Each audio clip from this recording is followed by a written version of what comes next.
I'm developing a game which I like to describe as a Gen Z or modern Pokemon where the monsters are all based on emotions. The top evolution is called Anxious and the bottom is called Anger. Last I updated you, I was working on a creator economy startup idea and I coded about 50% or so of it until I realized that I don't really want to launch this type of app during the holidays. And this game I've been working on the side started to get so much traction that I knew I should just switch and make the game the main thing that I work on. I'll probably still come back to the creator economy startup idea at some point because it's still a good idea.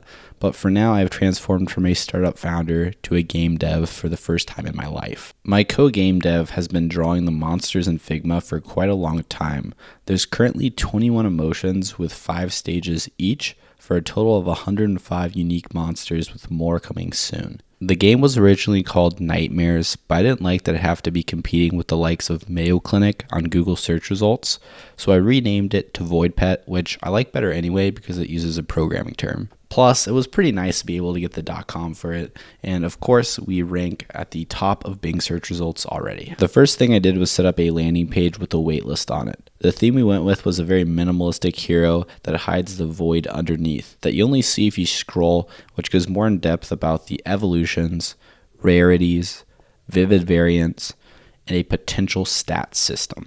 We password protected it to reward the fans that found out about the game first, to let them claim their username before everyone else, and get special perks as more of the game releases. One mistake I made with this though was trying to prevent somebody from claiming a ton of usernames by making them authenticate with their phone numbers, which is not necessarily a bad idea, and I figured not too many people were going to be signing up for the waitlist anyway, so I could just use the code I already had to send text with Twilio. But a problem arose when my co-game dev just so happened to make a TikTok that went viral.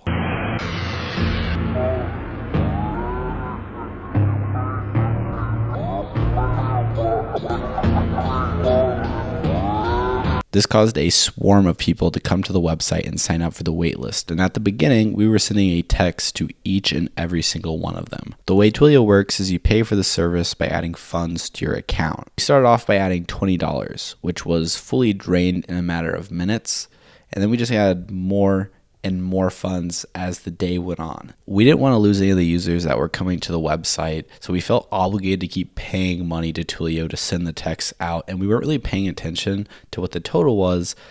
And then we looked at it at the end of the day, and it turned out we spent $800 to send 30,000 text messages. I knew this was way too expensive to continue, so I stopped adding funds. I stopped sending texts and just stored phone numbers in my database while I could find a more affordable solution. I went to sleep and woke up with a negative $700 Twilio balance, which I was shocked by because I just told you how I stopped sending text messages.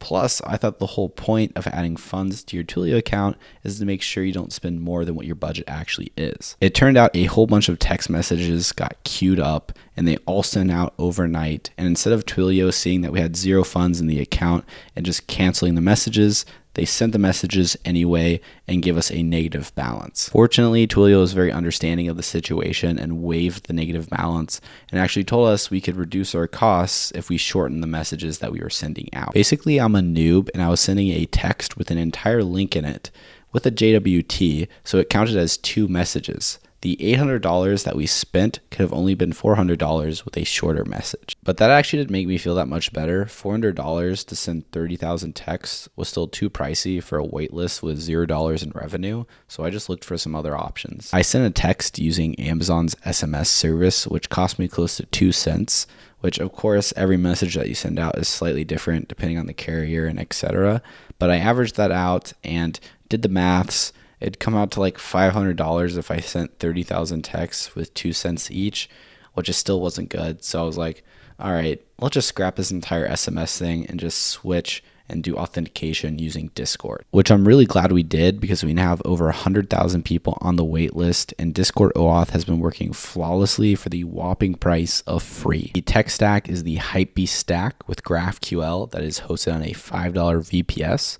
There's a cron job that backs up the database daily to S3, and the front end is currently hosted using Next.js that is statically exported for now. I'm coding the logic for picking your starter next. You'll be able to choose from sad, anger, and anxious, which I'll be getting more into in the next video, along with the merch drop that is coming soon. If you want to get cutting edge updates before my videos come out, you can join the Void Pet Discord, which I'll leave a link to in the description below. We are getting very, very close to 100K members. I'm pretty pumped to build this out further, not only because this is the most traction I've gotten for anything I've built, but also because coding a game is a nice change of pace compared to building a startup. Building a startup, the battle-tested advice is to be obsessed with a problem, like the lack of affordable healthcare for creators.